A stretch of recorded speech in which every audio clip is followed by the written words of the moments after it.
Hello, Rosie. I want to play a game. Win this game by instructing player 1 to walk like player 2, using words only. You have 10 seconds. Left arm forwards, stick your neck out, and right arm lowered behind you, pointing backwards. Alternate these movements. Walk like an Egyptian. So, today in this video we are going to talk about analogy learning and how it is used as an implicit technique in motor learning when working with children. Let's start with the definition. Analogy learning is learning facilitated by metaphors. The complex structure of the to-be-learned skill is integrated into a simple metaphor that the learner is provided with. So, integrating a complex motor skill into a simple metaphor, nice, but how? Using analogies, we can quite easily bring out specific movements of the body, without the need to list out a long set of step-by-step instructions. This means a group of individual rules about the movement are chunked into one metaphor.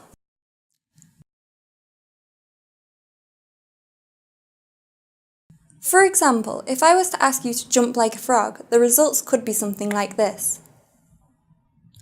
However, this jump would be completely different if I was to ask you to jump like a kangaroo. So, how is it possible to control specific movements without receiving detailed instructions of how the movement should be carried out? Whilst the verbal instruction of being told to jump like a frog is held in your working memory, the image of the jumping frog is being retrieved from your long-term memory. Your brain is then able to translate this image into spontaneous, controlled movement. By doing this, you're less consciously aware of the exact movement performance, and this in turn leads to a more automatic control, which results in a more effective and efficient movement. So, after jumping, I'd ask you to explain to me step by step how you just jumped.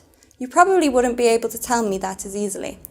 This is because the analogy gives you no conscious or explicit knowledge about this step-by-step movement control. This is why analogy learning is stimulating implicit learning. So, what do you think would load the working memory more?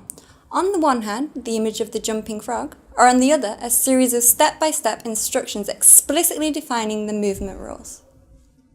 So this sounds great and all, but pay attention. It's required when you try to elicit a specific movement with an analogy that the analogy is relevant for the intended movement. But there is more. The analogy has to correspond with the perception and experience of the child. If, say, you've never seen a frog jump before, you wouldn't have a clear image of how a frog actually jumps, and so you'd find it a lot harder to reproduce the jump. So, what if the goal was to teach a child how to do an overarm throw? You would like to do this using an analogy, but at the same time limit the amount of explicit information you're giving. How would you do that? Even rust. Wat we nu gaan doen, is dat we... Throw as if you're a catapult that draws and loads backwards and shoots forward. Goed aan denken. Wow, die ging hard. Goed zo, als een katapult. Supergoed. Hey, en wat nou als jij gooit, dat je helemaal die elleboog helemaal strekt.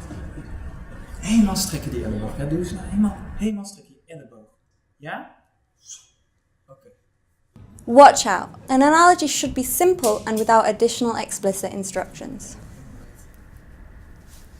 Bij het loslaten.